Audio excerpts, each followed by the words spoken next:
কয়লা ভিত্তিক বিদ্যুৎ কেন্দ্র স্থাপনের ফলে দূষিত হচ্ছে পরিবেশ, নষ্ট হচ্ছে জীববৈচিত্র্য, দেখা দিচ্ছে বিভিন্ন ধরনের রোগবালাই। এমন বাস্তবতায় পরিবেশ বিধ্বংসী কয়লা ভিত্তিক বিদ্যুৎ প্রকল্প বন্ধের দাবি জানিয়েছেন ভুক্তভোগীরা, যার সাথে একমত প্রকাশ করেছেন বিশেষজ্ঞরাও। পরামর্শ দিয়েছেন দেশীয় গ্যাস উত্তোলনের সক্ষমতা বাড়ানোর পাশাপাশি নবায়নযোগ্য জ্বালানি ব্যবহারের। বুধবার রাজধানীতে আয়োজিত এক সেমিনারে এসব কথা জানানো হয়। 250-টিরও বেশি ডিজাইন অপশন নিয়ে ওয়ালটন স্মার্ট ফ্রিজ, বোঝে আপনার প্রয়োজন। বিগত সরকারের সময় বিদ্যুতের চাহিদা মেটানোর দোহাই দিয়ে একের পর এক প্রকল্প নেওয়া হয়েছে কয়লা ভিত্তিক বিদ্যুৎ কেন্দ্রের।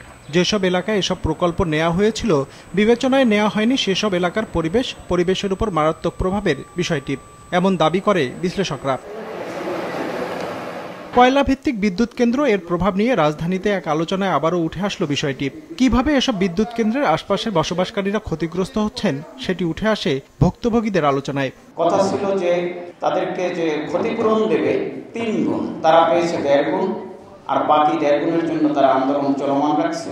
নদী থেকে সরাসরি পানি নিয়ে এই পানিটা গরম পানি আবার নদীতে ছেড়ে দেওয়া হচ্ছে, যে কারণে জলজ যে প্রাণী আছে সেই প্রাণী মারাত্মকভাবে তার প্রজনন বাধাগ্রস্ত হচ্ছে।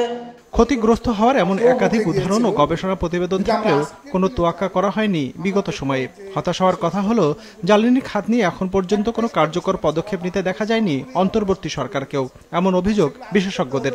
বিদ্যুৎ উৎপাদনের কথা বলে বিগত সময়ের মতোই এলএনজি গ্যাস আমদানির চুক্তি করা হচ্ছে বিদেশি কোম্পানির সাথে বলে অভিযোগ তাদের। ইকোনমিক কস্ট বেনিফিট অ্যানালাইসিসেও দেখা যাচ্ছে যে আমাদের চেষ্টা করতে হবে লোকাল গ্যাস তুলে এনে সেই গ্যাস দিয়ে বিদ্যুৎ তৈরি করা।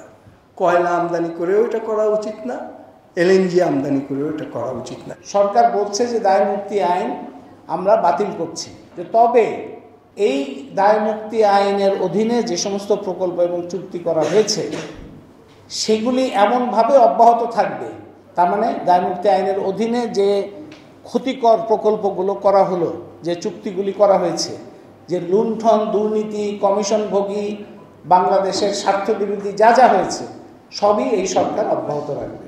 কয়লা কিংবা পারমাণবিক বিদ্যুৎ কেন্দ্র দেশের জন্য সুখকর নয় বলেও জানানো হয় আলোচনায়। বলা হয় এসব প্রকল্প পরিচালনা করা হলে একদিকে যেমন ক্ষতিগ্রস্ত হবে পরিবেশ, বাড়বে বিদ্যুতের দাম, ক্ষতিগ্রস্ত হবে অর্থনীতি। এমন অবস্থায় দেশীয় গ্যাস উত্তোলনের সক্ষমতা বাড়ানোর পাশাপাশি নবায়নযোগ্য জ্বালানি উৎপাদন বাড়ানোর পরামর্শ দিয়েছেন বিশেষজ্ঞরা। নিজেদের গ্যাস অনুসন্ধান এবং উত্তোলন এবং নবায়নযোগ্য জ্বালানি, এই দুইয়ের সংমিশ্রণই হচ্ছে বাংলাদেশের জন্য সর্বোত্তম পথ। নিরবচ্ছিন্ন বিদ্যুৎ সরবরাহ করা, আমাদের শিল্প কৃষিতে তার একটা সমর্থন দেওয়া এবং ক্রমান্বয়ে মানুষের ওপর যে বোঝা, ঋণের বোঝা, সেটা থেকে মানুষকে মুক্ত করা, সেটার জন্য এই পথ। সরকারের পক্ষ থেকে বিদ্যুৎ কেন্দ্রগুলো বন্ধ না করা হলে গণ ট্রাইব্যুনালের মাধ্যমে প্রকল্প বাতিলের উদ্যোগ নেওয়ার হুঁশিয়ারিও দেওয়া হয় অনুষ্ঠানে। রঞ্জিবুল মিজান, বিজনেস রিপোর্ট, মাছরাঙ্গা টেলিভিশন।